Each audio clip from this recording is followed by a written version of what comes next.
admit our deficiency as government. We have not been able to do that which is expected of us, beginning from the benchmark, UNESCO benchmark on budgeting. Education is supposed to receive at least 26%.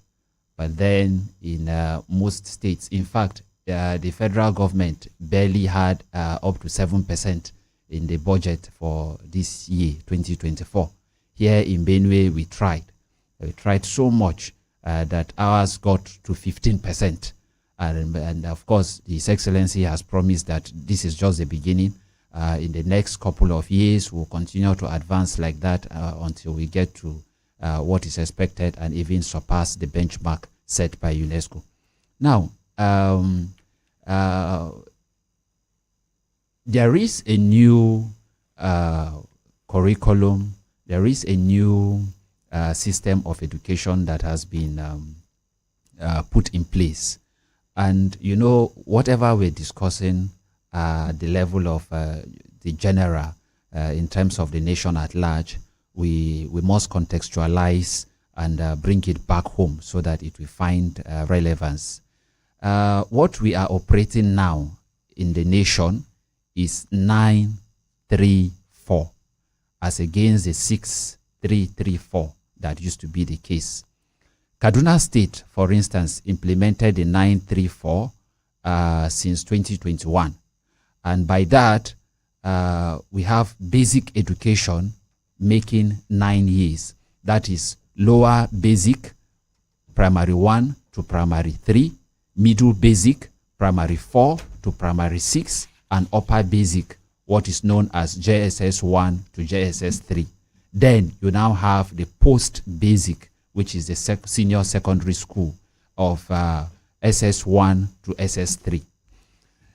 As it is now, Benue State is just trying to implement this. It is just now that we have agreed with the Honorable Commissioner, Ministry of Education and Knowledge Management, that come September 2024, we are going to begin in earnest the 9-3-4 system of education that has already been designed and adopted by other states. So what that means is that by the time you are finishing your primary 6, you are not going to get certification. That first school living certificate is no longer in vogue. What we now have is BASE. So this BASE, the examinations board will conduct the examination, BASE and mock, and they will transmit the results to Benue State Quality Assurance Agency. There we will receive this result, review, and then issue certification. So it is that certification of BASE that will now act as a conditio sine qua non for you to be admitted into senior secondary school. So that is just one aspect of it. So you see that other states implemented this since 2021. And here in Benue, it is just now in 2024 that we are trying to put it in place. So this disconnect already keeps you off guard. Now, we also met a situation whereby teachers were not paid salaries in the past. And then, of course, you know, the place of motivation in the place of work. They were not being motivated. And government did not also have the moral probity to hold them accountable as to why they were not going to work, or sometimes they go to work and not be able to deliver. So that also affected the quality of education we were giving. But as it is now, what I have taken upon myself to do, except now that we are on holidays, every day in the morning before I go to the office, if you go to my office from 8, 9, 10, 11, you won't find me. I'm in the field. I go out for monitoring every day. I visit at least 5 schools before returning to the office. So these, from the feelers we are getting, from the feedback mechanisms we've activated, we have seen that there's an improvement. Teachers go to school and they actually teach, especially in our public schools. So we have that aspect too. Then parents on their part also contribute to some of these things. You will see that in the first 2 weeks of resumption, parents don't send their children to school. This term that just finished, we had just 8 weeks of proper academic activities. And then some schools took out 2 weeks out of it, just 6 weeks that were remaining. And then parents will not send their children to school early again when it is time for them to write examinations. Some have one family challenge or the other, and it's all like that. You go around Wadata, you will find students, you will find young children of school age during lesson hours roaming around, hawking here in Benue. So these are some of the things that we have identified, and it's really not what should be. So we are putting hands together with relevant stakeholders. We are working together. We want to see how we will make education attractive, and we will also discourage some of those things that in the past it used to do that discouraged quality education from happening, like excess charges in terms of fees. Okay, and all yes, of that. we'll come to some of those, even the role your agency is playing in that regard, getting the stakeholders involved. We'll come back to that. But for now, Dr. Boa, also give us your thoughts on the factors you think are responsible for the falling standard of education, as you earlier alluded to. Okay, in addition to the expression of the Director General on factors, some of the factors. Yes. I want to say that we have problems of instructional materials or instructional aids also contributing so well to the falling standard of education or for proper execution or delivery of the content of the curriculum. Instructional materials, sometimes from the angle of government, which is also one of the key stakeholders. Their inability to supply these instructional materials on time or sometimes not at all has also contributed to what we're talking about. Then we'll talk about teacher training. How often do we train our teachers who are key stakeholders in the delivery of the content of the curriculum? No. It is spelled out very clearly in some of our policy documents, the need for the training of teachers from time to time.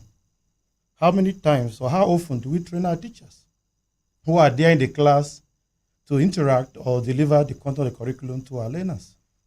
So the issue of teacher training is there. Another one is the issue, you see, when you are looking at standards, there are two perspectives to standard. Number one, you're talking about resource standards. Number two, you're talking about process standards. Number three, you're also talking about performance standards.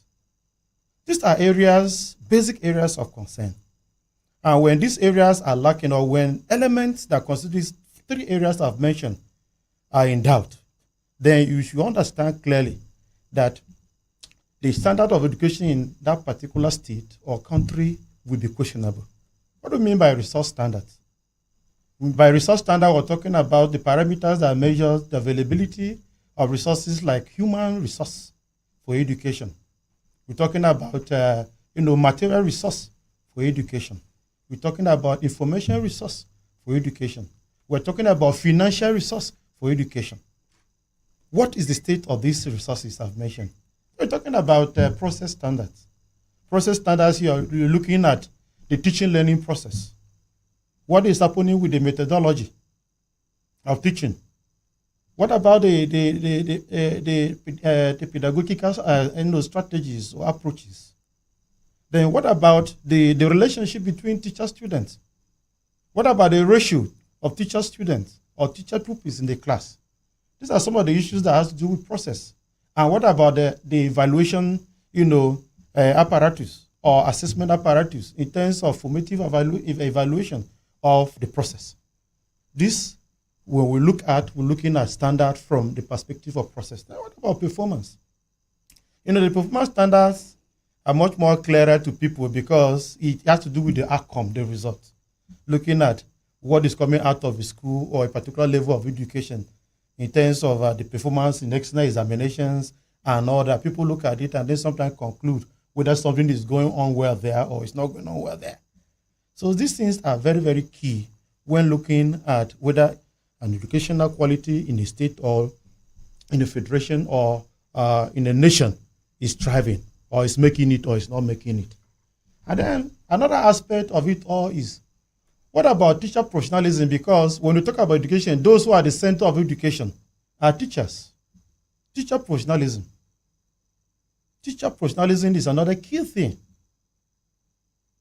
Even up to now, people are arguing whether teachers are professionals or not. But there are criteria for any association or group of persons or any discipline to be recognized and known as a profession.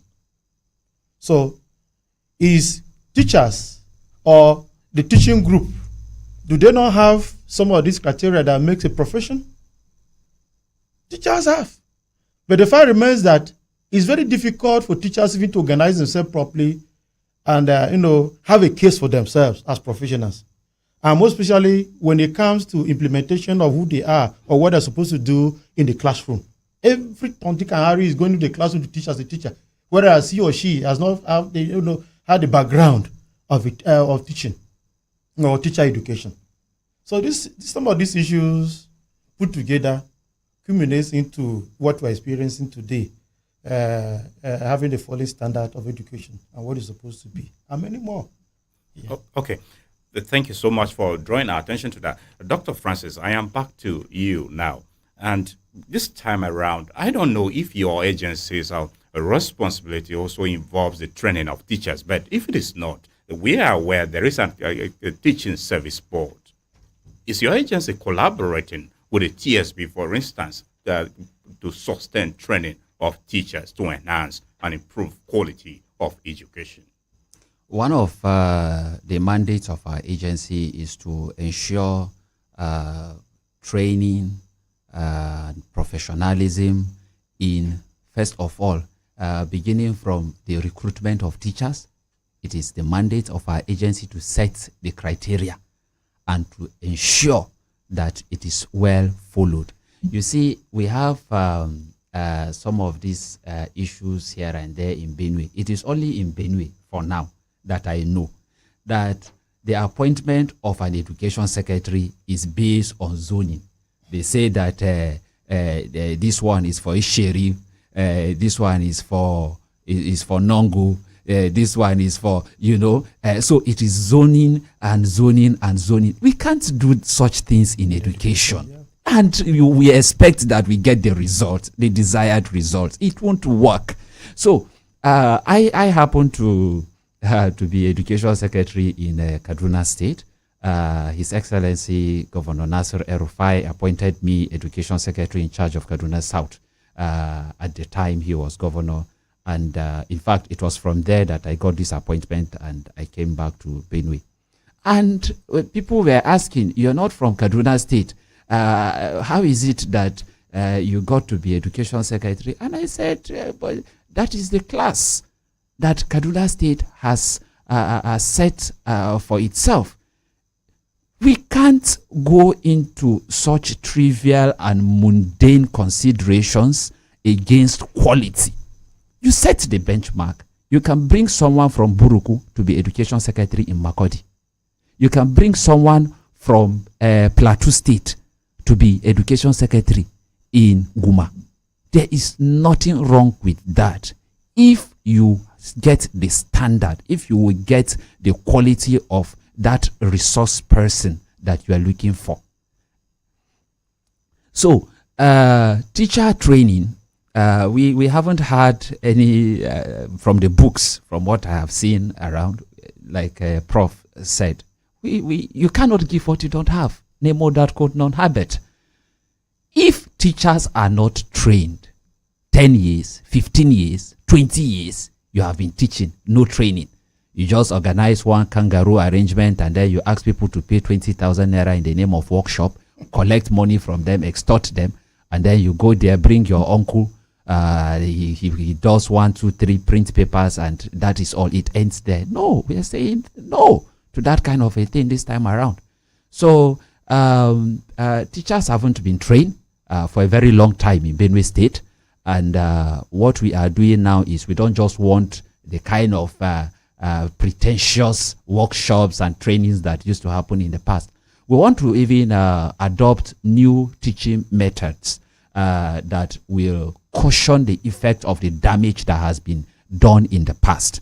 In Kaduna, I will keep making reference to Kaduna because I'm coming from the place of experience, and I was directly involved in the implementation of some of these remedial programs that we did to cushion the effect of the vacuum that existed when we came on board. The governor of Kaduna State came and they met these learning gaps, particularly at the level of basic education. So what we did was to bring plain teaching methodology for primary 1 to 3, and then TAL for primary 4 to 6. TAL is teaching at the right level. So you discover that what the person is supposed to have learned, or the outcome that the person is supposed to be producing at the level of primary 5 or basic 5 as it is known now, basic 6, the person is not able to. But then they allow the child to continue to follow like that with his or her classmates, and then they are moving. So TAL will now brush up all of this. It is an evidence-based methodology. Every child is assessed. Every child is assessed, and then you know the level at which the child is, and then you do the baseline assessment, you do the midline after you have taught for some time, and then after at the end of the session, you do the endline assessment, a report is given, and you will see that with this, clearly, the child improves. So that is the kind of thing that we want to do here. So teachers will first of all be trained, and when they are trained, they will now be able to give back to their learners. And by the time we put all of these things in place, because we are going to do this for mainly public schools, the idea is this: His Excellency is interested in regaining the lost glory of our public schools. Many of our senior citizens and prominent sons and daughters went through the public school, LGEAs, all around. But today, when somebody has some resources, you don't have confidence in the public school, so you are thinking of sending your child to private schools. And our teachers in the public schools have better opportunities. They are better trained because we get intervention from donor agencies and development partners. So if we have this kind of training happen for teachers, then what His Excellency has in mind will now be achieved. Willingly, parents will be able to withdraw their children from private schools. You don't need to harass private schools and say that the structure is not good. They are employing secondary school leavers and all of that. They are not registered with the state government, and they will lose the customer base naturally if we are able to put our public schools in place as they should be. And that is the commitment of this administration. In the next 1 year, 2 years, you are going to see these things begin to manifest, because the process has already been activated. Okay, how you are enforcing that is what we'll definitely focus on as we go along. For the time being, dear listener, in case you just tuned in, you are listening to Perspectives on iGet Radio 95.5 Star FM, Makurdi, here in the Benue State capital. We are discussing enforcing standards for secondary education in Benue State. And leading us in the discussion here in the studio is the Director General Benue State Education Quality Assurance Agency, Dr. Tena Francis. We also have a senior lecturer in the Department of Educational Foundations at the Benue State University, Makurdi, Dr. Felix Boa. They are sharing their thoughts with us on the subject matter, and you too can contribute. Already, the line for calls and messages is available. The line for messages is available, and the one for calls will be available at 10 o'clock for you to phone in and make your contribution. The one for messages is 09126 999 404. 09126999404.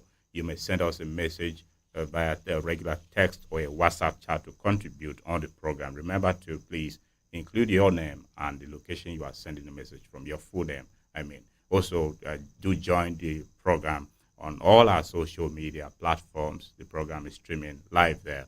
If you search us on Facebook, on YouTube, and Instagram, you'll be sure to find Perspectives streaming on these platforms. Do drop your comments there. You may follow the pages, like them, and share the live stream link with others too who may like to be part of the conversation. Dr. Boa, earlier on, the DG mentioned about education budget, which the UNESCO standard is 26% of a budget should be allocated to the education sector. He mentioned that in Benue State, 15% has been allocated to that sector. Does this represent an improvement in moving the standard of education in the state? Actually, I want to appreciate the governor of Benue State for making the very wonderful move, a huge progress in the line of budgetary allocation to education.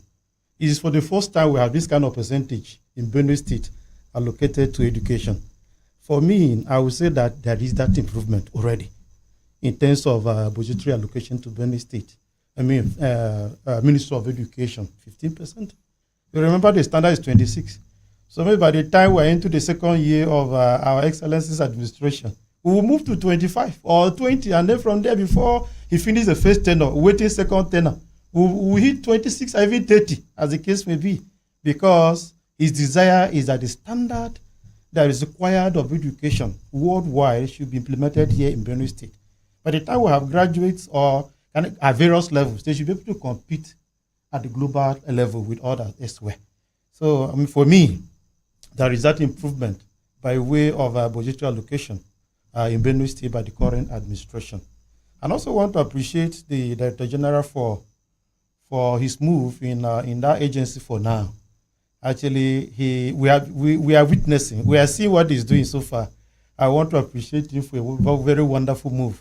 Even those working with him, like he was talking about private schools.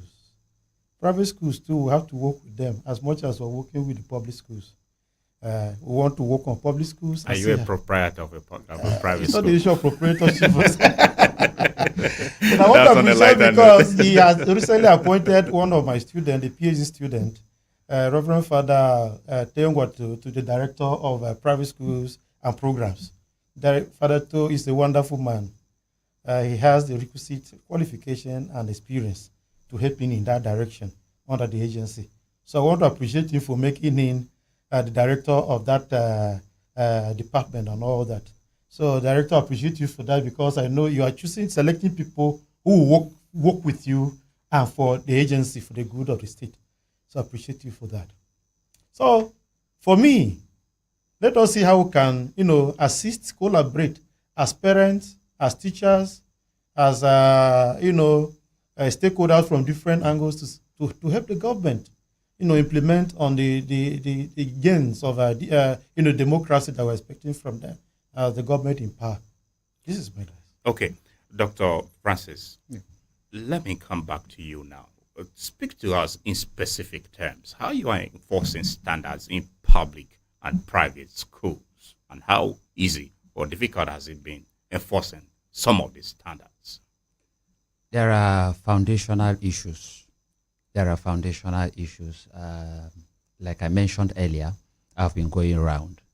And in some of the private schools I have visited, you discover that government gave approval one, that's in phases, phase 1, phase 2, and phase 3 in 1D to a certain school.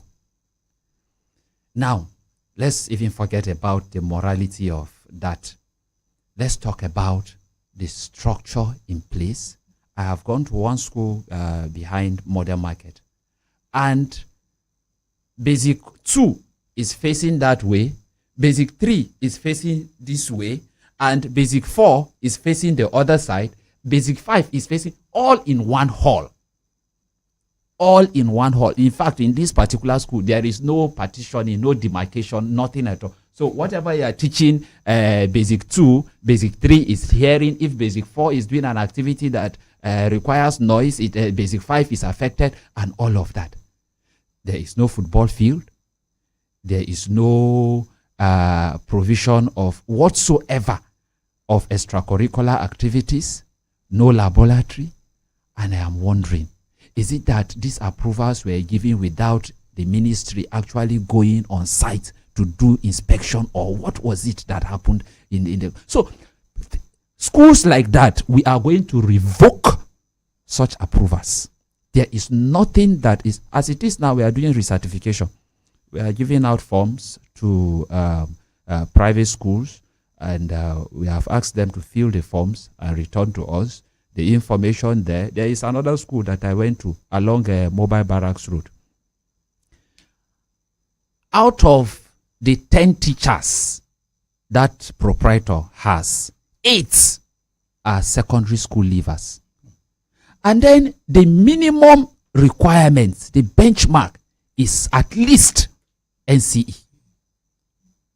So how can you have a school that is up to SS3? We met a secondary school leaver teaching physics for SS3 students that are preparing to write WAEC this 2024.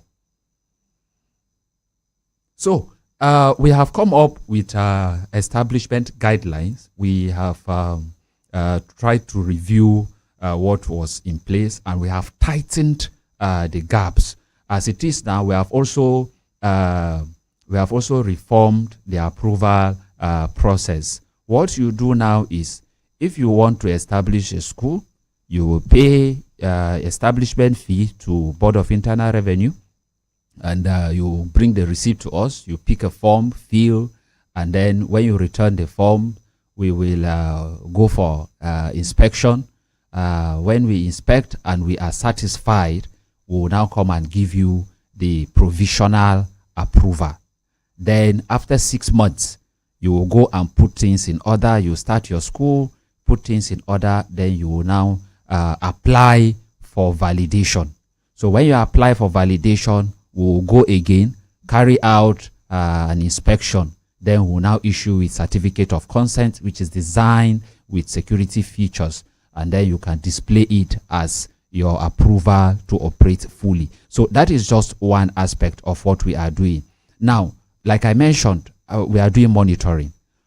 Just last term, we did whole school evaluation. And when we go out for whole school evaluation, we do it for both public and private schools. So this whole school evaluation is like an audit. It's like a probe of what has been happening in the school to check that which is done correctly and that which is done wrongly. So it is just to strengthen the process, and then to draw the attention of school owners to what they are supposed to do, what they are not supposed to. In one of the schools we went to in Kwande, we discovered that the principal abandoned. If you see the school, it's just a shadow of itself. Public school. Now, these principals collect maintenance fee. These principals collect maintenance fee, and some of them do nothing with it. These are some of the issues. These are the decades. So we issue you a query. We say, okay, so come to the office, respond to this query, and let us know why this and that is not done the way it's supposed to. We have a school here in Makurdi, public school, that got donation of computers. Now, the principal of that school, instead of now that we are emphasizing science, technology-based education, that we expose our young minds to the kind of training that is happening now in the Western world, in the developed countries, where they are geared towards 5G, space technology, nano, and all of that. This man took the computers and leased them to business center. No, not business center. To UNN. UNN has a study center in the school. Yeah. He leased the computers to the study center, and they are the ones using the computers now. These are computers that were donated to our public school. We have another instance where a principal has taken out the lab equipment provided by government for students of that government secondary school. She took them and sold them to a private school under the guise of giving them out to use for the purpose of getting a WAEC recognition center. Till today, over 2 years, those items are gone. So sometimes it's not just about government is not providing this, government is not providing that. What are we doing as primary implementers of government policies and programs? When these things are put in our care, in all honesty, in the Bible is there, in the Quran is there. It's haram for you to even work, for you not to even work, and then you collect salary and eat. It is haram. On the last day, it's going. So these guys, when you go out, they what they do is, I think that is a practice around here, because I didn't experience that in Kaduna.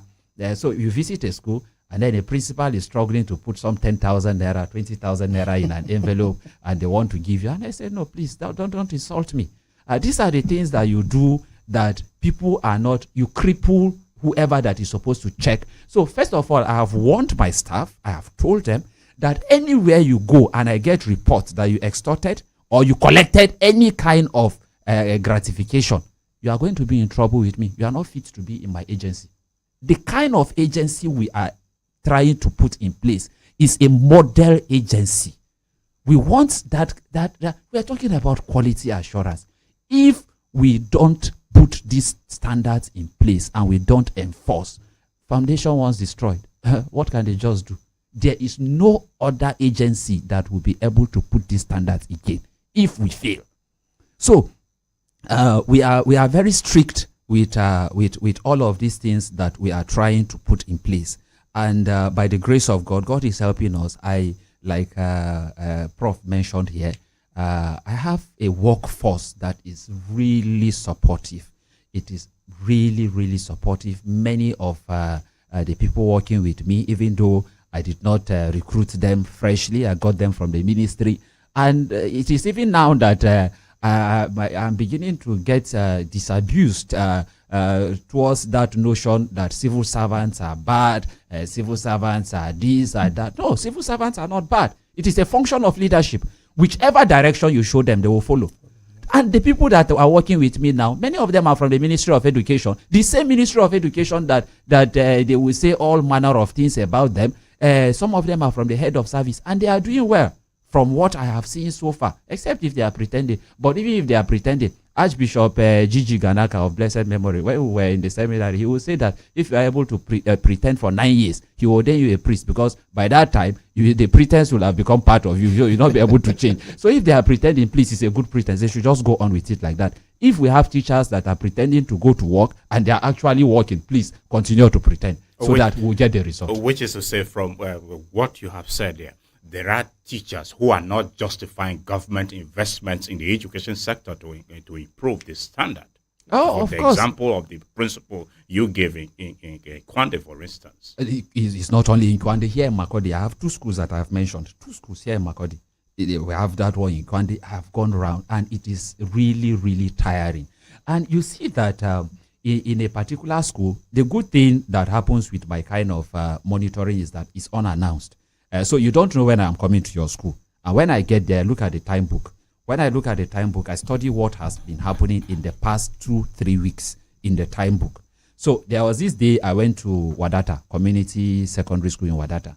I got there at about 7:30. Of course, that is the time I go out every day. So I sat down and I said, give me the time book. Let it be in front of me. Everybody coming to school, come and sign here. Let me see. Because when I looked at the previous days, the last person will always come to school around 7:49. 7:49. Every day, 7:49. So today, let me also see how I want to reward this community secondary school today. So bring the book, keep it in front of me. And that was how, as at 8:01, out of the about 48 teachers in that school, only 18 had come to school, 801. And that is when we are supposed to have started the first lesson. Because the thing is, if you allow this time to enter the other time, it becomes a problem. You are not able to cover up at the end of the day. So at the end of, I stayed in that school till 9 a.m. The principal himself was not in school. The principal himself. So give me visitor's book. And you know how these things work. They had to start calling him on the phone. DG is here today. So by the time he got there, even as at that, he couldn't get to that place until I left at 9 a.m. So it's just about passion. We have a lot of accidental teachers, people who are in education because there are no jobs. Some of them are engineers by training. Some of them are people that are supposed to be in other professions, but because there are no jobs, they just embrace this. At all, that impact. So the passion is not there. What some of us are doing, you cannot find it. Because for me, all my life, it's been education. I have been in education. And I don't desire, if you offer me a job now in oil and gas, I won't go. Because it's not what I want for myself. So people like that, I am glad that other sectors are opening up, even within the state. Investments are coming into the state. So we are asking that willingly, they will just leave and find themselves where they have the passion. Because it's not about quantity. Let us identify those spaces that are not there in actuality. Not that people will just be covering up and staying there without giving us the productivity that we desire. Okay. Dr. Boa, listening to the DG, he mentioned the lack of justification, teachers not justifying government investments in the education sector. Earlier on, you talked about resource motivation, that is, in terms of resource standards. Yeah. Comparing this now, how will you situate the situation in Benue, given that government is investing, but resource standards in terms of the teachers keeping to fulfill government motivation, fulfill their bargain with the government has not been there? Actually, you see, when I was mentioning resource standards, I mentioned resources like human resource, material resource, and all the rest. And as rightly posited by the DG, you see a lot of our teachers or human resource that has been there in our government schools or even private schools, they are not actually working towards actualizing the dreams of government in terms of education, by the way they behave, by the way they do their things, by the way they manage government investment. How can you divert government investment or government inputs in terms of technological materials, instruments to another school? It amounts to sabotage. Sabotage, and morally too, it's questionable. It has to do with morality. People don't differentiate between wrong and right, or right and wrong. Their conscience are dead. You understand? They have dead conscience, so they behave the way they do.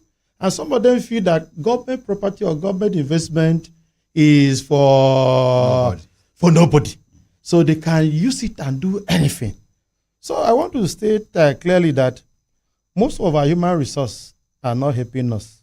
Maybe because of the way they were brought up, or some of them, as he has mentioned, not being trained as teachers, not being informed properly as teachers, who should professionally, discharge their duties and personally have the qualities to discharge these duties. Remember, as teachers, we are leaders. As teachers, we are leaders. As teachers, we are counselors. As teachers, we are motivators. As teachers, we are models. And as teachers, we are mentors. So if a teacher is a mentor, and the way he's mentoring the mentees is not correct, it means that you are destroying the system. You are destroying the future of education. If you are a teacher and you are regarded as a leader, and you are not leading well, you are blaming those who are up there, and you at that level, you are not doing what you're supposed to do, you are not leading properly. Then what are you doing? Are you not sabotaging the effort of government? So these are some of the things that are happening. And I want to say that in resource standards, so many quarters, government is trying. Government is trying, but government needs to do more. Yes, I want to appreciate God for the agency that has come on board now to salvage our problem. He mentioned that recruitment will also be done properly this time around with some set criteria or a requirement. Remember, standard is all about requirements and set norms that are supposed to be followed logically to achieve what we want to achieve. So if standards are set and recruitments are done properly and the right persons are recruited based on merit, some of these things were mentioned will not be there. If materials are also channeled to our sister education system, and these materials are channeled properly in the right quantity and with the right quality. Remember, sometimes these materials are channeled or they are actually purchased and made available, but sometimes not in the right quantity and even the right quality. How can you supply? Sometimes you have to supply, computers in the school and you substandard computers. You understand that? Laboratory materials or, equipment. You supply substandard equipment. It means the factor inputs in the first place are not of standard. How can you meet all the standard that we're looking out for? So some of these things, we are all stakeholders. Everybody's a stakeholder in one way or the other. The parents, the teachers, the government, and all whatnot. We have to go back to our drawing board. We have to research our conscience. We have to come up correctly and say we want to do the right thing for a good system. It's only when we do this that we have a very nice system, and these standards will be followed logically for the desired objective to be achieved education-wise.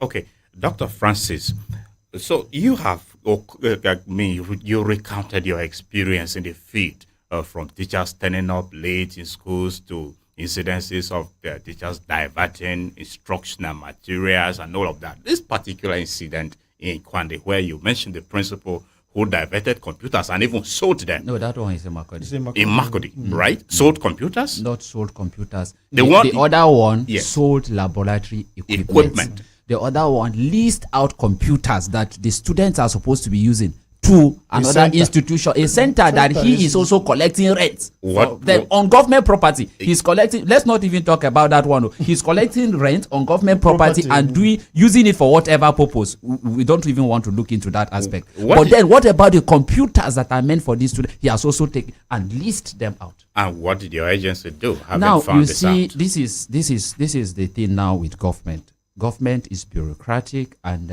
but we are trying to work around something that in the long run is going to help whoever that is going to take over from me in this agency in the future. TSB is a board. The Teaching Service Board is a board, and it has the powers of recruitment, discipline of her workforce. Then we also have SUBEB as a board also, taking care of basic education and whatever it is that is there. Now, my agency does not have the power to directly punish or discipline these workers in the workforce in the different either SUBEB or TSB. What my agency is supposed to do is, when we discover these anomalies, we are supposed to forward the report based on, we are supposed to investigate, then we forward the report with our recommendation to the appropriate quarters.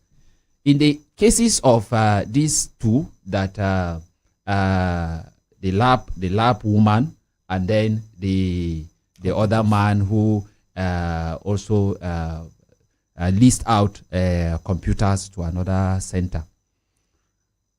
We carried out preliminary investigation, and then I wrote to TSB. The other woman, the one that even sold laboratory equipment, it is there on record. It was a PTA of that school that even came to report to me. Now, I also followed up, and they told me with evidence that they have written to TSB more than 2 times. And TSB did nothing about it. I now decided to try it myself. I carried out my preliminary investigations with my team and put together a report, forwarded it to TSB with recommendations, do this, do that, and you can carry out deeper investigation in the interim, do this, do that, based on government protocol. CSB wrote back to me and said that no, that this thing is appointment of principals and all that is the ministry that can do it. I wrote to the ministry. Till today, nothing has happened. More than 1 month, nothing. They were not even invited. So you see that when you are trying to do something on your own part, these things are frustrating. Is there an internal compromise? Of course, you can see it is clear. It is clear. So these are the things that cripple, and I'm telling you that this thing they say about a tree cannot make a forest, and one drop cannot make an ocean. See, my brother, it is true. You will labor and do and kill yourself when it goes to the next person's table who is supposed to also act in that direction, that thing that you are pushing. The person, for whatever reason, dumps it. And then you are frustrated. You can't do more. And that is my situation right now. So, sorry, I want to find out. Yes. Now, your agency is a creation of government under the Ministry of Education. Yes. To actually take care of quality assurance. Exactly. Now, we have TSB, we have SUBEB, and we have this other, we have STEP, Board of Technical Exam Education and Board, all of and them. All that. Have you actually called these heads, these arrowheads in different districts to sit on the same table and begin to marshal out plans and ways where you can collaborate? We have done all that. The commissioner was proactive. Immediately the agency came on board. The commissioner, I must give it to him, he gathered everybody, all the education stakeholders, put them on the same table. We had that meeting at government college, close to my office there. He told everyone that this is a new agency, it's a creation of His Excellency, and His Excellency has something in mind. That's why he brought out quality assurance and set it up as an agency. We have this agency in other states, but in Benue, this is the first time it is coming on board. In Lagos, it was established since 2013. In Kaduna, 2017. In Ekiti, 2018. And so on and so forth. You have them like that in other states. So, His Excellency, hearing the cry of the Benue citizens on the paucity in education standards, decided to come up with this agency so that the agency will focus on ensuring standards and quality. And that is what we are doing right now. So the commissioner brought all of us together and said that all these agencies, as it is captured in the executive order establishing this agency, all these parastatals and agencies that have quality assurance in their various, it is supposed to be coordinated and worked together with this quality assurance agency. So that is already in place. The commissioner has done that. He has done his bit. And we are working now together to be able to put these things in place. But when you do your own part, you send it to the other person, the other one, there are interests here and there. The other person, when I wrote that thing, he said that he's, what did he even say? Is it that he's in Bateri and I am hearing? So I don't want a Bateri person to be principal in Makurdi or something. So I heard... there are very shocking things you will find in the course of this. It takes me aback. Well, of course, I did not grow up around here. I just had a stint with Benue Makurdi 2014 to 2019. I left and then came back again now to do this assignment. So when I hear about those dichotomy of Jengba, Minda, this one, so whatever you are doing is reduced into this kind of mundane politics and all of that. So the DJ, quality assurance units and directorates definitely will exist in TSB, in SUBEB, and even in the ministry. There should be a director on quality assurance. It has been scrapped. Usually what happens in every state, when you establish quality assurance agency, quality assurance as a department does not exist anymore in the ministry because they will clash. Okay, but the other units, TSB and SUBEB, they are there. They are there. So what is your collaboration with them to address some of these anomalies? Oh, well, for those that have opened their doors, we have been working with them. STEP, TSB, of course, we have been working with them. We come together. In fact, even 2 weeks ago, STEP, the ES, led his team to my office to find areas of collaboration as to how we can perfect some of these anomalies that are happening in technical schools around. And we have been working together. We've drawn out a roadmap as to how we are going to implement the new standards or reactivate what is already in place. So that is done perfectly. But then you will see that somehow there are certain people here and there that these papers need to pass through their table. And when it gets to their table, they have a cousin that is involved. They have an in-law that is involved. They have, so at the end of the day, the papers just remain there. And we cannot progress with this kind of mentality. We won't go anywhere because all the efforts that we are making, if it comes to your table and you don't do the needful, then it will remain there. What do we do at the end of the day? It's okay. It's about time now for us to engage with those listening to us. If you call us, please tell us your name and where you're calling from. The number to call is 0814-335-9292, 0814-335-9292. Once you connect with us, let's know your name and where you're calling from. Then make your submission. Keep it very brief. Hello, good morning. Good morning, sir. Welcome to the program. Thank you. I am Ondachi Gabriel from Jakpama Doka. Ondachi Gabriel, thank you for joining us on the program. Thank you, sir. Now is Jakpama Doka Otukpo, right? Jakpama is fine today and true. Okay, and Otukpo is peaceful, we suppose. Yes, of course. All right, thank you. Please go ahead. Okay, I thank the guests there in the house. In fact, I thank them for not hiding the truth from what is happening. If you look at it, to me, the three angles that I'm going to mention is where our education has fallen today. First, the government, once they make one policy, they break the old policy like a stone with an egg. When the stone broke the egg, it lied down there without action. It lied down there without doing anything. So when government brings out any new policy, they won't work with it well. And it brings about falling down of the education. They don't take the follow-up at all of what is going to happen that education can be good in our society. For example, if they make this policy, when are these people to implement it? They don't care. Even those in the offices, when you ask them that something is happening in this school, they won't take care of, they won't listen to you at all. So that is bring about the foreign standard of education in our society. And secondly, our parents, like you have rightly said earlier, when the school opened for the first 2 weeks, you don't see any of their children preparing for school at all.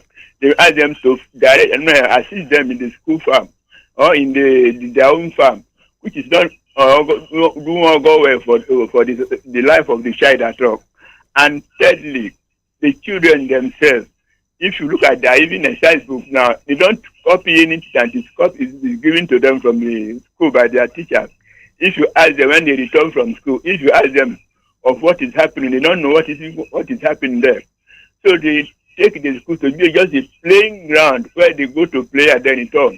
So these things are making our education falling down every day. Like early 79, 83, when I was in the school, in Jesus College, the government has that's why I blame the government first. They have a standard education site for teachers alone. So Jesus College was made for teachers. Anybody who entered that college is coming out to teach. If you don't want to teach, then you rest on your own. So like I'm a retired primary school teacher. I headed 2 schools before I got to retire. When we were teaching there, many things happened. Though these people will come, you greet them, you welcome them with one hand closed. When they go back, what they saw on the ground, you talk to them. They won't talk of it at all. And this is correct. They have cleared them from the side of the world. They don't recognize any teacher college again in our society. If the government can go back to that system of building a separate school for teachers, I think everything will be very good again for us. Okay. So I urge you to do that thing. Thank you, sir. Thank you very much, Ondachi Gabriel. We appreciate your contribution. on that she is talking about follow-up on government, continuity in government policies in the education sector, and also teacher training through teacher colleges. Hello, good morning. Hello. Good morning. Good morning to you. Welcome to the Hello. program. Good morning. Thank you, Nathaniel. I am Corner to do Abraham. Calling you today beside the NMPC mega station, not beside the Kwehi. Okay, Corner to do it. Thank you for joining us. I really want to again appreciate This mega station you are calling from, which part of the country is the mega station located? Okay, sorry, NMPC mega station along Makudi Ali Road. Okay, thank you. Please go ahead. I like to again appreciate you for your ingenuity in bringing very good topics of discussion. Thank you for your kind words about your program. This time I listen to your program, it brings back life in me. Oh, really appreciate you. That's interesting. Thanks for your kind words. We are encouraged. And any day you will not bring this program up, it means that you are disappointing somebody somewhere. We pray we don't disappoint you at all. Please go ahead, Corner to do it. Thank you. We'll continue to do our very best to bring you the program. I think I am excited with what I'm doing today on the radio. The activities or the efforts of the Director General, Quality Assurance Board, Dr. Tina Francis. Based on what he is saying on the radio, I think I am somehow very, very impressed. For him to be bold to even mention some of these things, I know that he's heading somewhere and it is for good.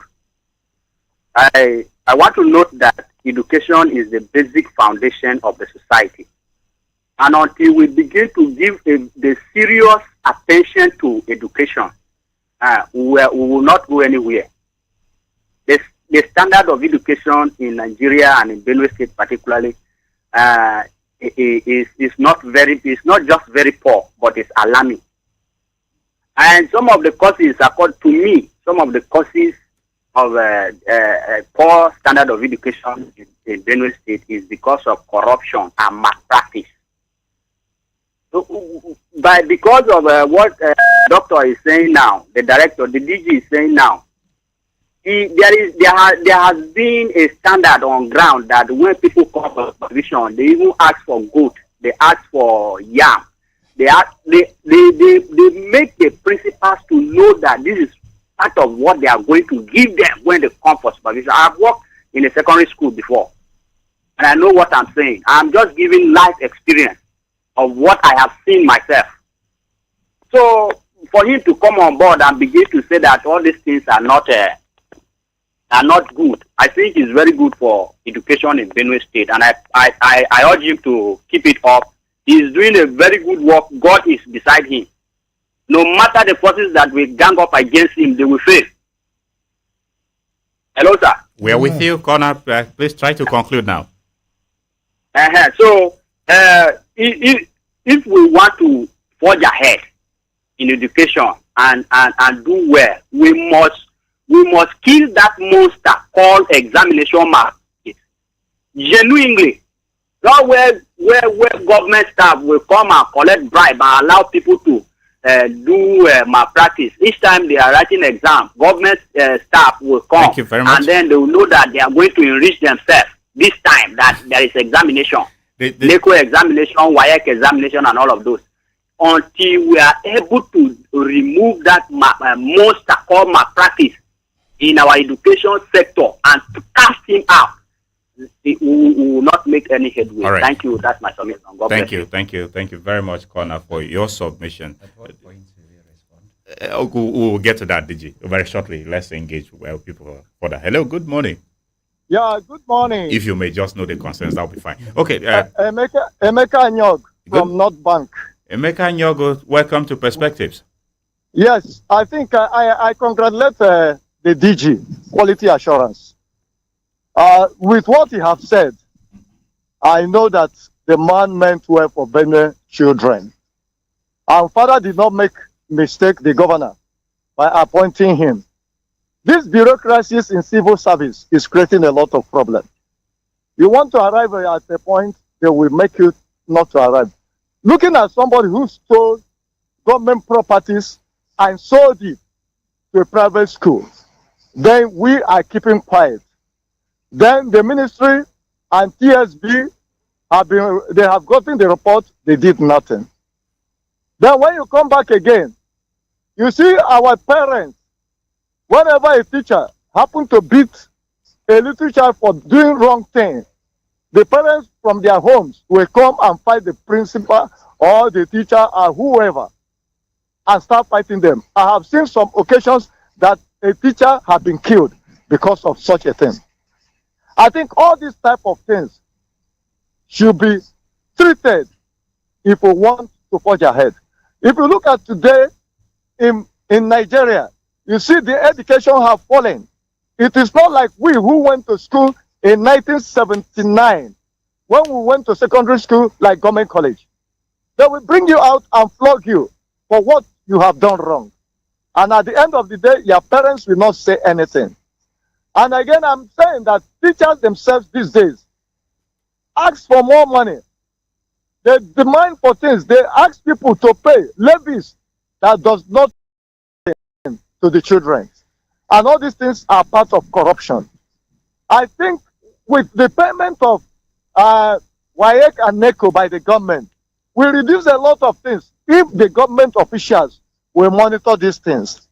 If you go to some schools today, I can tell you vividly that some schools that you go, like the private school, they build fence and have a gate. During the exam time, they will put their staffs there, not allow anybody to come to that area. If you are coming, they will ask who is that person when they are doing exam malpractices.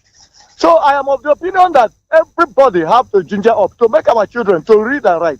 Those days, people were proud. The Indians used to leave their country and come to Nigeria to teach, and they were proud of Nigerians. And today, you can see our certificates becoming a different thing entirely. So I am of the opinion that the man, the DG himself, as he have done in Kaduna, even though in Kaduna, during his tenure, the schools, the teachers there, the governor then sanctioned them that some of them were not qualified, and they were removed. I think in this state also they should do the same thing to make sure that we have correct teachers and correct principals, correct people who will be disciplined, not corrupt people, and not the people who will go and carry evil things. Like these days, you see that cultism and every other things are in the schools because some principals and teachers are part and parcel of it. I think this thing should be right. That's an allegation. To do everything. Thank you very much. God bless. I get radio. Thank you. God bless you. Thank you very much for your contribution. An allegation there, if you are alleging that teachers are involved in issues of cultism, is an allegation that needs to be proven. Hello, good morning. Hello. Hello, good morning. Hello, good morning. Welcome to Perspectives. Yes, my name is Jude Upebe. I'm calling from Bakume, Way East. I salute your guest. Yes, warm greetings to you, Jude. Thank you, sir. You see, let me start from the family front. I want to blame parents a little. You have sent your children to school. When it is time for school or resumption, you hold your child. What are you trying to say? Don't you want your child to go and acquire knowledge? So parents should be able to send their children early when resumption has taken place. Secondly, let me talk about the issue of government. Poor funding for educational sector. The government relegates educational sector to the background. The poor funding to the educational sector is another factor that is affecting educational foundation or improvement in Benue in Nigeria. Government should put more money in education so that the government, the teachers, and we have instructional materials to work with. Government should be able to monitor children, all schools, including the private schools, to ensure that standards are being met. most teachers are secondarians. How can a secondarian be teaching in the private schools? And when these children graduate, they go into the society. So that is another area we are having challenges. So there's be strict monitoring, including the private schools, to ensure that standards are being met. Okay. Quality teachers should be recruited to teach, to All right. impart knowledge, so that when these students go out, they will meet with with their classmates elsewhere that are also schooled, even outside the country. Now, another issue I want to say is that when any principal or head mistress or head teacher is found in a corrupt way, he should be punished. When sanctions are meted out to them, some of them will deter from this act. Thank you. Thank you very much, Jude. Thank you for your contribution. We appreciate you. Okay, DG, let's respond to some of the concerns raised by those listening to us. But just before you do that, very quickly, a few more, then we'll come back to you. Hello, good morning. Hello, good morning. Good morning, Jesse. Good morning, Mr. Nathan. Good morning to you. My name is Tefa S.T. Tuluke, calling from KN Kano, northwest part of Nigeria. Okay, good to have you on the program, Tefa Kiruke. Which part of Kano are you reaching us from? I am calling from Club Road, Bompai, under Nasarawa local government area of Kano State. Okay, good to have you on the program all the way from Kano. How is Kano this morning? We have a lot of atmosphere and there is a lot of heat here. Last week, from Monday to Wednesday, was Harmattan, but from Thursday last week to now, it's heat. Okay. All right. Okay, Tefa Kiruke, thank you. Maybe we should make you our weather correspondent in this. Exactly. All right, Thank please you so much. go ahead with your submission, Tefa. Okay, you see, quality assurance for education has to put a priority because education is the bedrock of any nation. So to me, most of our secondary school, if you go, the infrastructural decay, most of the structure are dilapidated and they are not furnished. And students cannot learn in the atmosphere where there is no good facilities. Learning cannot take place effectively. So to me, government should key in because it's the foundation of any higher institution if you want to pursue. You cannot go campus or go secondary school. So to me, government should, if you go to our secondary school now, some of them don't have good functioning libraries or good science laboratories so that science students or art they can invest or go research. So to me, government should put their priority in secondary school by funding their welfare of the staff, the infrastructure decay. Sometimes even most of our secondary schools, they don't have even school bus. That sometimes if they are organizing a school competition, will be taking students there and there. And all those things have been taken into consideration. If you go, they don't have labor materials. Before, during our days, in your secondary school, you can have labor materials. We have furniture prepared, labor prepared here and there. Most of our school now, you cannot find even a carpenter. If your desk has been spoiled, they will take it to the furniture office and they will repair it. But now we don't have those things. So government should put it into consideration so that they can have a learning condition for secondary school. I think by doing that, we have a better nation. That is my take this morning. Thank you. Thank you very much, Tefa. We appreciate you for your contribution. Okay, DG, you've been itching to react to some of the concerns raised by those who called in. Yes, I appreciate the fact that people are actually also understanding these issues that we are battling.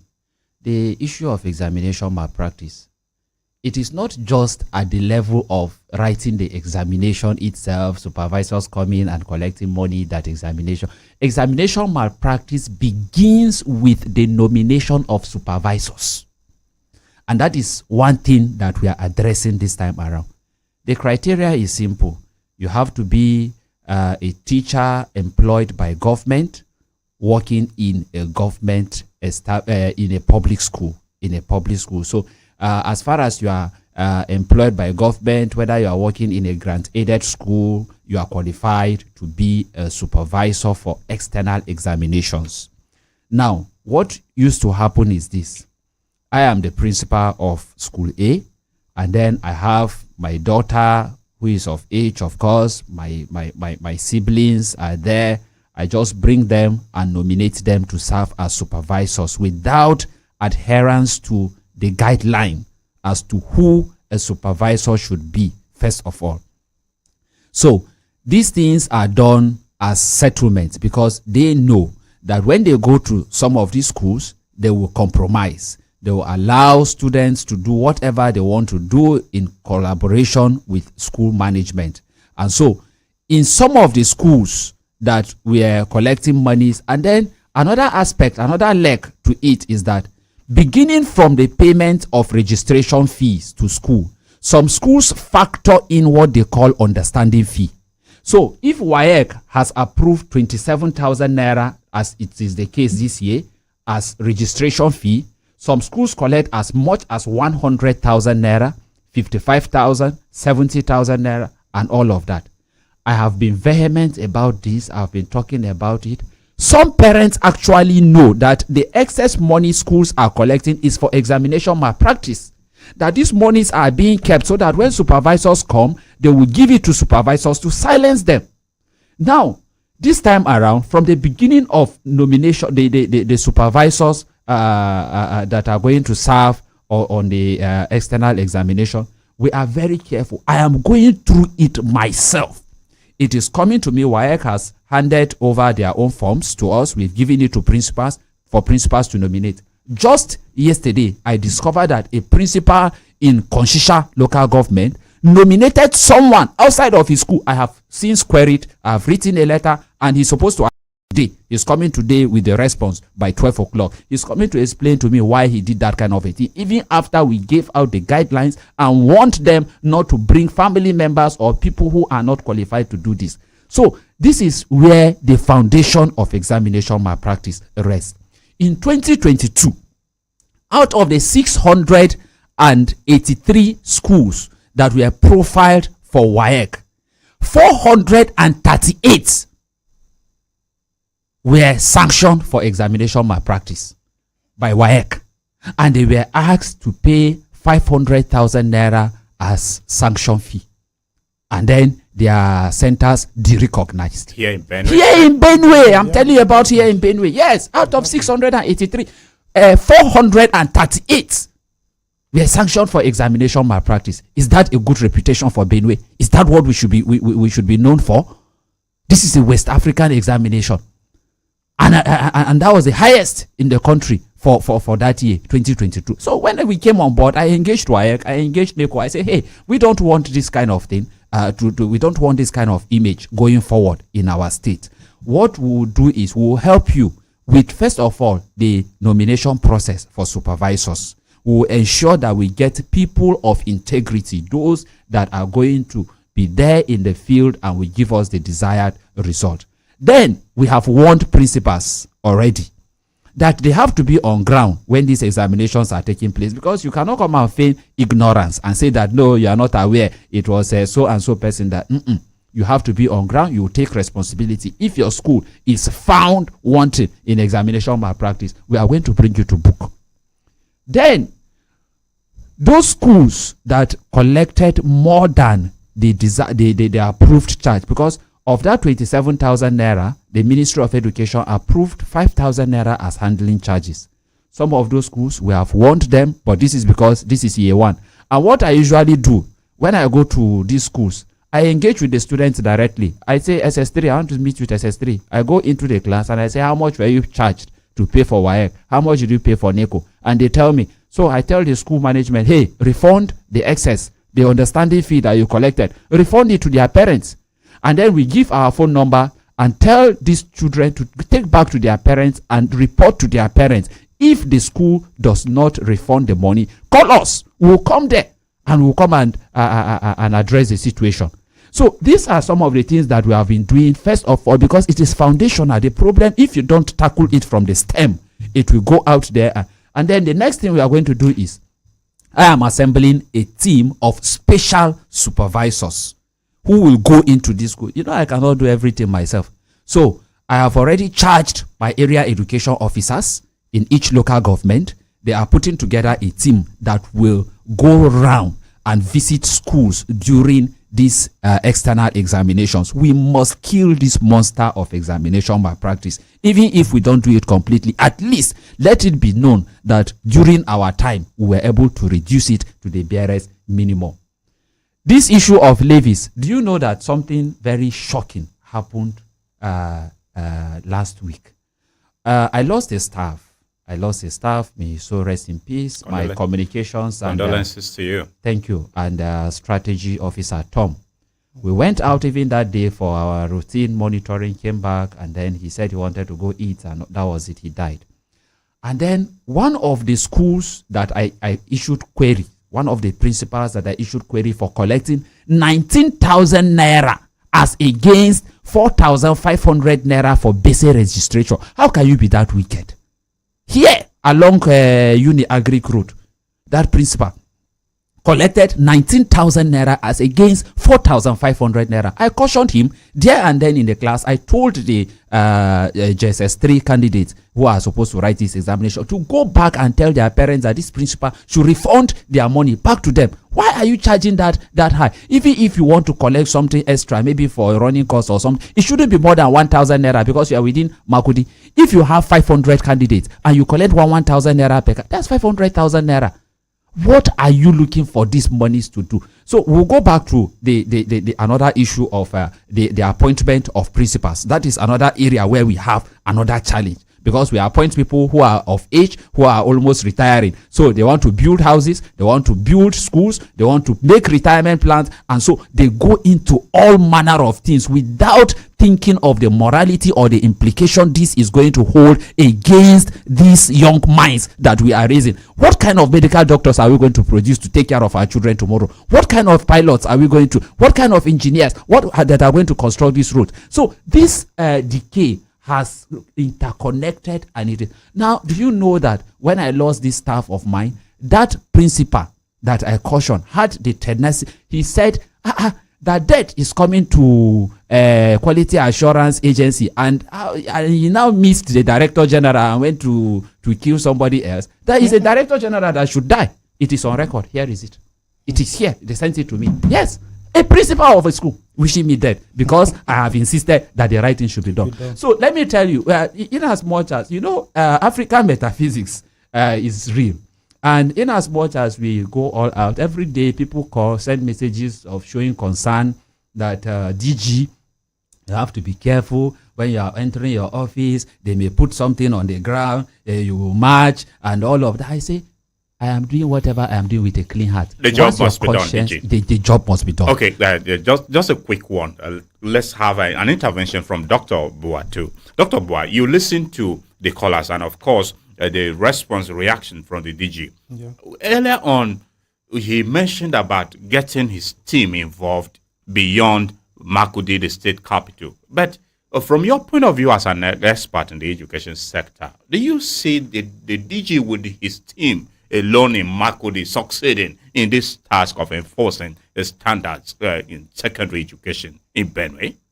No, he will not succeed alone with his team, only in Makurdi. He needs people beyond Makurdi. And that's why he mentioned area education officers that will make up the team. And area education officers are in different local governments. So it's a coverage of the whole state, 23 local governments. So this team will be part of the people you'll be working with to enforce what is supposed to be done, the standards. So I think it's going to work beyond that. I also want to say that not just working with those who are government appointees or workers. Parents are there also to help you. That's why we have Parent-Teacher Association. You may go even beyond that from each of these places or local government. Lay hands on Parent-Teacher Association members or chairmen that are also out for quality. We insist on the right to be done to form part of your team. They will do that very well at various ends and forward the report to you or work with you for the success of what we are doing. I also want to say that the inputs from different colors are very, very wonderful. And to summarize it, we just want to say that the agency will not do this alone. Those who are calling and those who are listening should also be ready to collaborate with the agency from their end. As parents, we have a role to play. Because if you refuse to release your child to school when you're supposed to go back to school, who is doing this? It's not the parent. So we have a role to play by doing the right thing. Principals, you have to do the right thing. You are a stakeholder. Why must you go on to insist in collecting fees or charges that are not supposed to be collected? Let us go back to the drawing board and do the right thing as principals. What about teachers? Teachers are involved in supervision at different levels of vigilation. Please let us have a mindset to do the right thing as teachers. What we need to do, teach students as when you're supposed to teach and the content of curriculum is supposed to deliver. They will perform in the exam without your assistance. And they will pass. What about government? Government is also trying its best, making funds available, most especially the current government now with the increment in the budget allocation to education. I know that things will improve and so many other ways like that. So I feel that what we need to do is to pray for the agency, assist them from different corners I was supposed to do. At the end of the day, we have a wonderful education system in Benue State. Hello, good morning. Good morning. Welcome to the program. Thank you. My regards to all of you in the studio. Yes, warm regards to you. I am Tekula calling from Kayango. Tekula Shigba from Kayango. Okay, Tekula Shigba, thank you for joining us. Yeah, when I followed the program earlier, a question was asked about the factors affecting the falling standard of education. Yes, Tekula, you are on. Go on. Okay. To me, one, I say it's poor implementation of curriculum. Like one of the discussants in the studio said, now the new curriculum we have is 934, and the first 9, that is the basic education, is poorly implemented. Because as when it was designed, it was expected that by the time one lives 9 years in the basic education, should be able to have at least a craft that can hold on to and live a life, even though he cannot continue with his education. 2, I think overemphasis on certificate is also affecting us, because there are some people that I don't know whether it's because they're overgifted, they know it, but they cannot have certificates. Some people have gone to school and they have stayed in the university for years. Not that they're those students, but they're not graduating, but they can teach very well. So I think there should be a level they can be employed to teach, not at higher levels, but they can be able to impact what they have learned to students. And then the private school owners, the proprietors, since the DJs there, I think each of these private schools here should be able to state the philosophy of their school. Before you should do something, you should have an idea. That is a mission and vision statement. What is the philosophy of you establishing your school? What are your targets? Is it to make money? So, and then how are you? What are your targeted aims? How do you want to achieve these aims at the end of it? So each school, each of the private schools should have their own curriculum aside the curriculum of the government. That at the end of the day, this is what they're expected of their students to be. And I think by the time we state all this clearly, sir. Tekula, when you say each school should have their curriculum apart from government, what do you mean by that? Well, they should have emphasis that as we're, for instance, I'm a graduate of Uniagri. From the curriculum of that institution is that by the time you graduate, you'll be able to think and you should have what you have to do. Like the mission statement of the school is innovation through service. Okay. By the time you have Uniagri students in your establishment, they think, they bring new ideas. That is their own curriculum. It's beyond curriculum. We understand your context, but the curriculum context you are placing it is, I think, it's inappropriate. The guiding philosophy is what you're talking about. All right. Yeah. If the curriculum is too broad, the aims and the objective of them establishing, you can't just establish a school. You are establishing school to achieve what? Is it to make money? Is it for the students to get knowledge? If they are to get knowledge, how do you go about it? And now one other thing is, now, students are not repeating classes again after they fail exams. When you fail exam from this school, you go to the other school, then the proprietor accepts you, pay your fees and you go. It should be generalized that if a student fails to pass a particular class, you should not go to the next class, and then you present a transfer letter to your new school to prove that yes, you passed. Thank you. Thank you. Thank you very much, Tekwa. We appreciate your contribution. Let's take some messages before we come back. We still have a lot of issues to look at as the time limit is fast going. Let's take some messages. This one says, good morning, the presenter, Mr. Nathaniel, and the discussant in the studio. My name is Zungwe TV Joseph, writing from Gado Villa, Makudi. I want to congratulate the DG Quality Assurance Agency on his appointment and outing so far in office. Quality assurance is a multi-dimensional concept as far as education at the secondary school level is concerned, which has been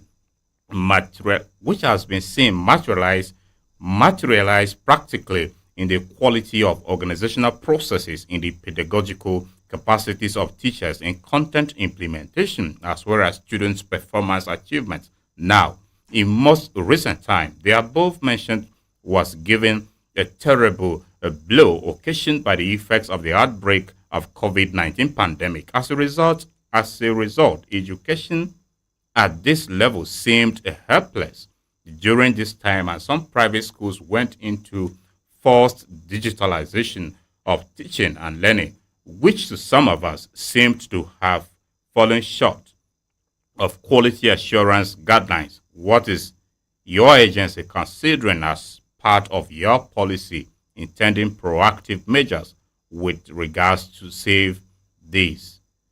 To save the secondary education in case there is a similar disaster in place? Okay, that's a question. Quite elaborate question. Thank you very much. I will respond to it. This one says, good morning, I get radio and Dr. Tina. I must commend your efforts in sanitizing and ensuring quality of our educational sector. May God continue to bless and crown your efforts with success. James Malu from Mount St. Gabriel's, Makudi. Okay, thank you, James Malu, for your message. We appreciate you for that. 1, 2. Let's take from our WhatsApp box. We also have messages here. This one says, good morning to you, sir, and the guest. Solution. The first step forward towards reviving the educational system lies in the hands of the government. Necessary steps needs to be taken in order to restructure and save the sector. The government at all levels needs to commit to delivering of competitive standards of education across country and with other countries. Also, the right investment needs to be done in order to get desired results. Adequate funding with good management will provide high-quality education in Nigeria. Fund for renovation of schools and institutions, acquiring quality training facilities, research grants, decent teachers' salaries, and welfare are the things that needs to be increased, released, and spent appropriately. The level of corruption in education ministries and regulatory bodies needs to be taken serious and tackled. The level of exam malpractice needs to be curbed by a joint effort by the government and examination regulatory bodies. The teaching curriculum needs to be reviewed and updated. It needs to be more practical and research-based. Teachers' salaries must be reviewed and improved. Fair wages will also motivate teachers to do their job on a high-quality level. Also, there should be regular payments of teachers' salaries. This will attract qualified and dedicated teachers to public schools and will change the attitude of young people towards the teaching profession, and you will study to become teachers. Proper training of teachers with current and up-to-date materials and technology will also improve the condition of education in Nigeria. Necessary vetting measures should be taken to make sure that only qualified teachers are employed. Admissions into tertiary institutions should be based solely on merit level. In conclusion, we will be able to see real changes in the level of education in Nigeria when power will belong to visionary and selfless leaders who understand the importance of quality education. Our future is in our hands. Ko Ephraim from Welfare Quarters in Makudi. Wow, Ko, thank you for your thesis. Quite a long one. Thank you for that. Hello, good morning. Hello, good morning, Algate Radio. You're speaking with Shima Deno from Modern Market in Makodi. Shima Deno, good to have you join us on the program. Thank you very much. My regards to your discussants in the studio.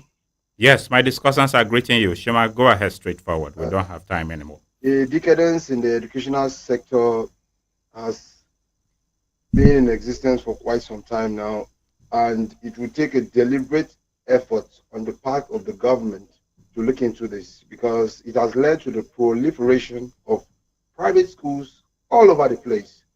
And most of these government officials don't even have their children in these schools. They have their children in private schools or somewhere else outside the country.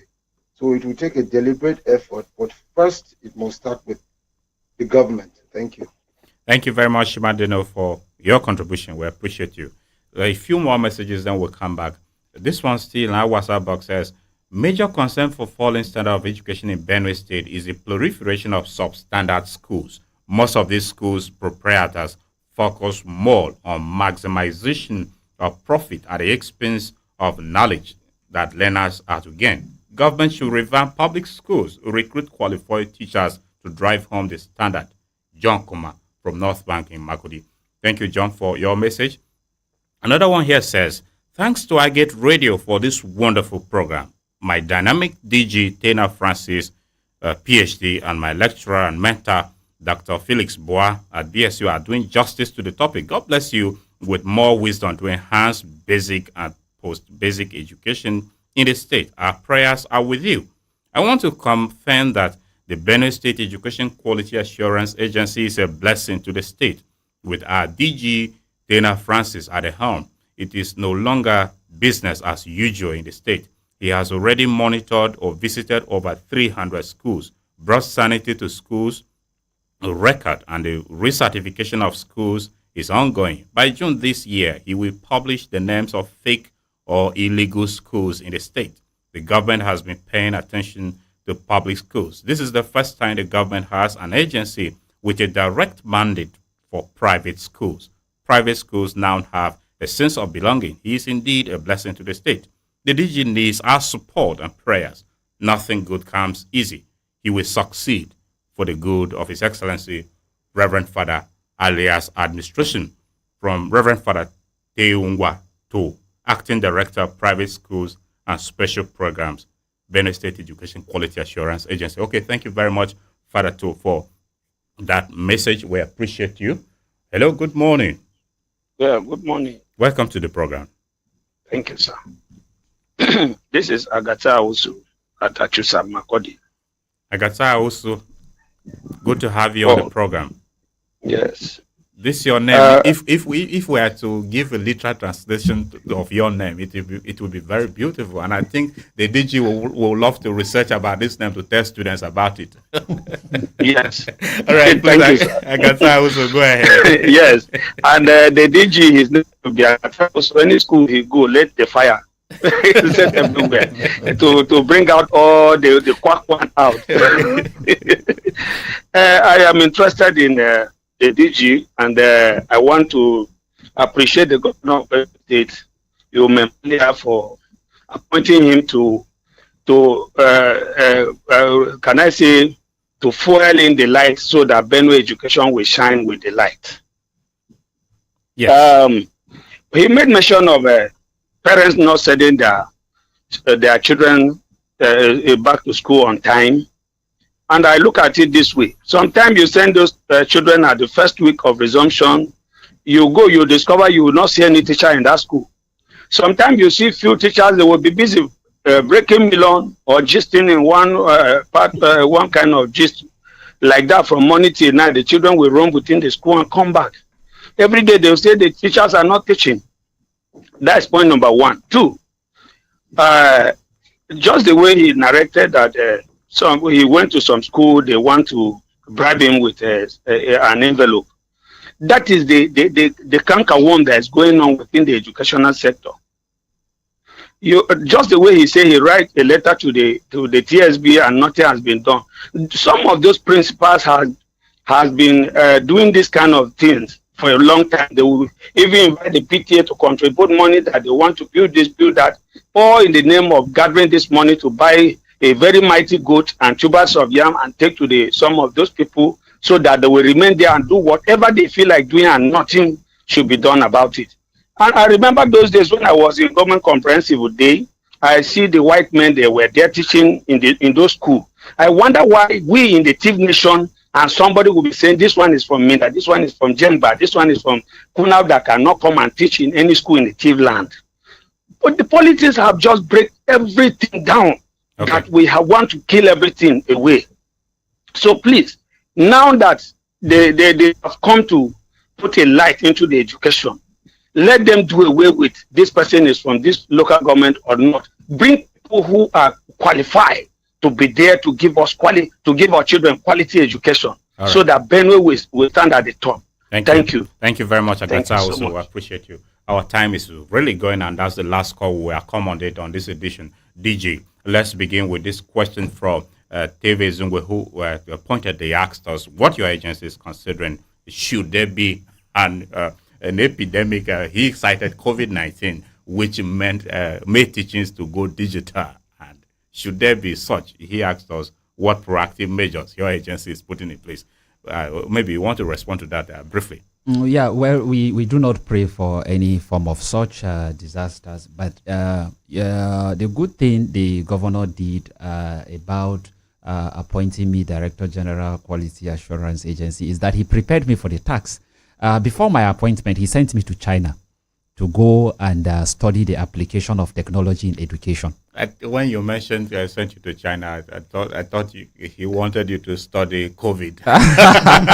No, just in response to this. Okay. Not COVID. Yeah, because they had more of the cases, so they were able to use technology to continue with teaching and learning. So they have a better platform model to handle such. So he sent me to learn the application of technology in education, and these were the things that we were discussing largely.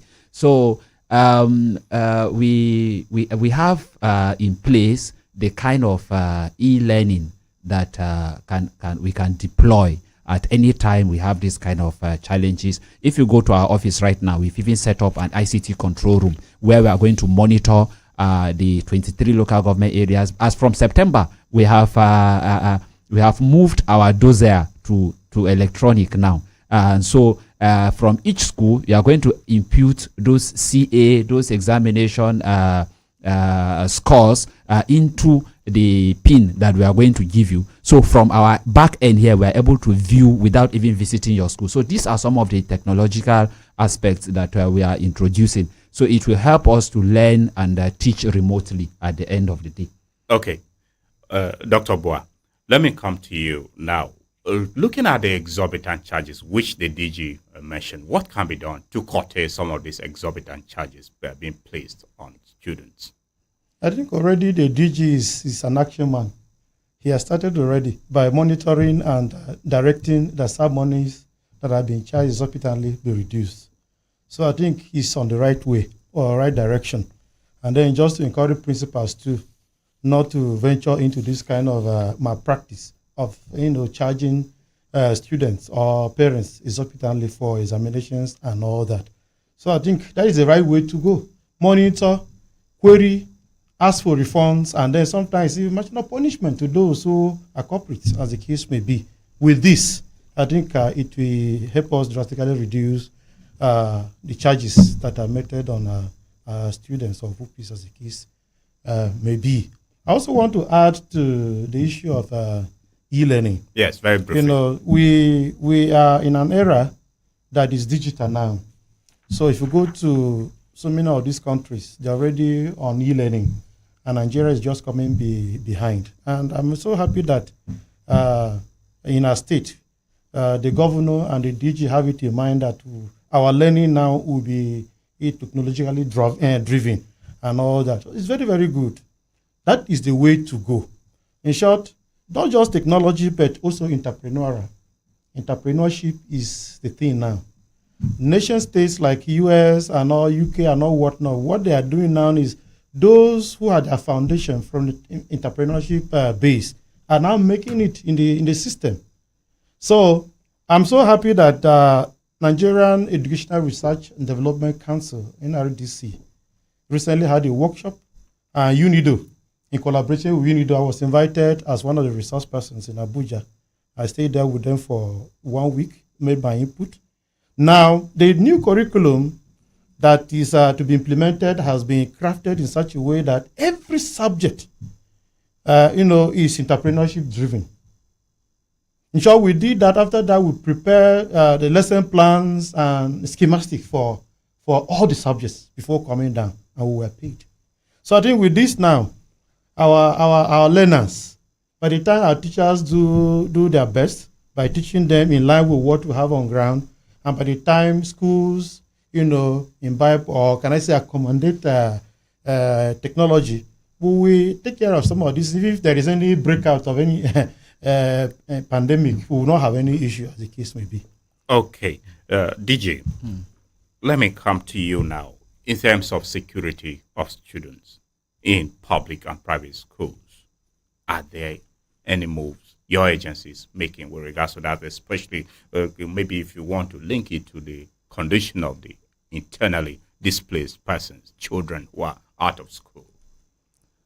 Well, you see, issues of security are not discussed openly. I mean, the safety of the students in particular schools, not just security on a general note. The safety of students is top consideration. You know that His Excellency has been doing a lot, and we have Benue State has established a safety hub, so to say, at the civil defense office here in Makurdi, and we are doing a lot to see how we synergize with security forces for rapid response in the event that something comes up. We won't be able to have all in all our schools civil defense or police go there to, but of course, I'm sure you are abreast with the news. Just yesterday,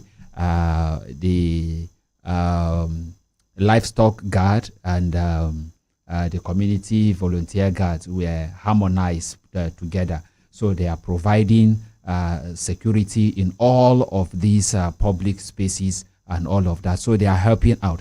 Now, for IDPs, we also have a challenge. We are working with some establishments to see how primarily we can even get them educated. There is this foundation that came on board. We had dialogue with them, and together with the coordinating office at Government House, and they are trying to see how they can come in to assist us with all of that, with particular reference to the IDP camps. So that is being taken care of. I want to add quickly to the issue of levies, as responded to by Prof. You see, these levies, this administration is trying to reduce the burden on parents.